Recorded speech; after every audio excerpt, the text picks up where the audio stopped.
नमस्कार, commodity roundup में आपका स्वागत है। मैं हूं मनीषा गुप्ता। आज बात करेंगे कच्चे तेल की, जहां पर जो वॉर्स चल रही हैं रशिया यूक्रेन और साथ ही साथ अब इजरायल और पैलेस्टाइन में, उसके बीच में हमने कच्चे तेल में फिर से सपोर्ट यहां पर आता हुआ देखा है।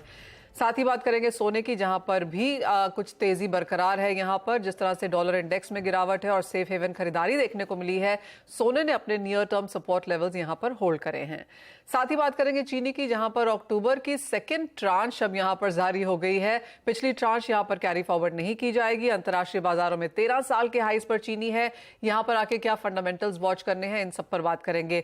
हमारे साथ जुड़ रहे हैं मोतीलाल ओसवाल के नवनीत दमानी, साथ ही प्रो इंटेली ट्रेड सर्विसेज के दिनेश सोमानी, और ब्रेक के बाद हम यहां पर बात करेंगे एग्री मंडी के को फाउंडर हेमंत शाह भानु से, और भानु ट्रेडर्स के रादर सीईओ अमृत कटारिया भी होंगे हमारे साथ। लेकिन शुरुआत यहां पर कच्चे तेल के साथ कर लेते हैं और बर्थडे बॉय से ही शुरुआत करते हैं। दिनेश सोमानी जी, आपको जन्मदिन की बहुत बहुत शुभकामनाएं मेरे, दीपाली, सीएनबीसी टीम और ऑफ कोर्स हमारे दर्शकों की तरफ से भी। कैसे मना रहे हैं, पहले तो ये बताइए आज का दिन।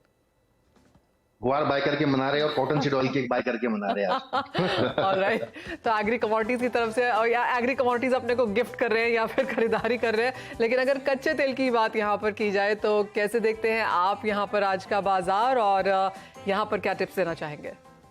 जी बिल्कुल मनीषा जी, पहले तो सर्वप्रथम बहुत बहुत धन्यवाद आपको विश करने के लिए। और मैं क्रूड की बात कहूंगा तो 7900 से गिरकर 6800 आया और 68 से दोबारा 72 आया। ह्यूज वोलेटिलिटी हमने देखी। 6850 का एक मजबूत स्तर था, जहां से हमने पुल बैक रैलीज आते हुए देखी। हाल फिलहाल जो टेंशन चल रही है उसके चलते मुझे लगता है उसी का एक पुल बैक रैली और उसका इमीडिएट रिएक्शन हमने देखने मिला है। 7320 मुझे ये अपसाइड लगता है, यहाँ से ऊपर जाने की संभावना अभी कम नजर आती है। जो भी बाइंग होगी निचले स्तर से मुझे लगता है 7320 के आसपास इसे एग्जिट किया जाए, और वहां से दोबारा नीचे अगर डिप मिलता है तो बाइंग की सलाह दी जा सकती है। हाल फिलहाल अभी 7160-70 का रेंज है, यहाँ पर बाइंग की सलाह है और 7320 में इसका एग्जिट का मौका मिलेगा।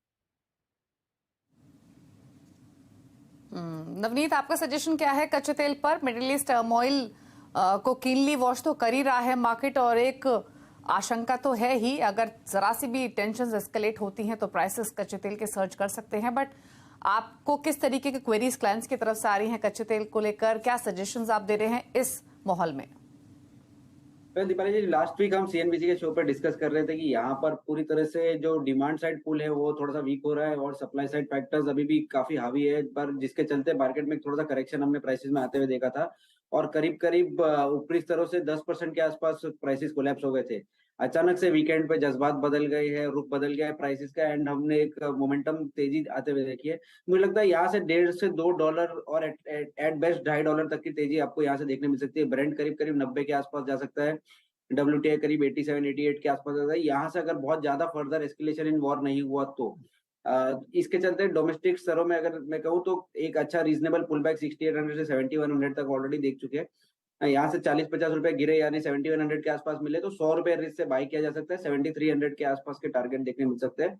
ओवरऑल यहाँ पर एक रीजनेबल पुल बैक हम देख चुके हैं, और बहुत बड़ा एस्केलेशन नहीं होगा तो बहुत ज्यादा क्रूड ऑयल में सब्सटेंशियल अपसाइड भी देखने नहीं मिलेगा, तो मे बी 200 रुपए के अपसाइड के आसपास ये थम सकता है।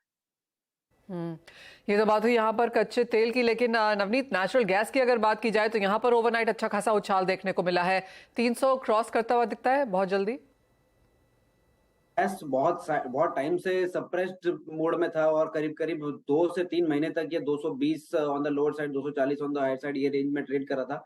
And time and again bullish bias या बुलिश इंडिकेशन इसने दिए, बट ब्रेकआउट नहीं दे पाया था। फिलहाल हम देख रहे हैं कि यहाँ पर जो नियर मंथ नेक्स्ट मंथ के बीच में जो गैप है वो करीब करीब 30 रुपए के आसपास है, यानी हम करीब 10% के आसपास का कंटेंट को देख रहे हैं प्राइसेस में। तो मुझे लगता है यहाँ से जो अगले 2 महीने वो तेजी का रुख ही रहेगा, and I will not be surprise 302-310 के आसपास हम गैस प्राइसेस अगले 10-15 दिनों में देखें, तो बाय ऑन डिप्स की रणनीति बनानी चाहिए।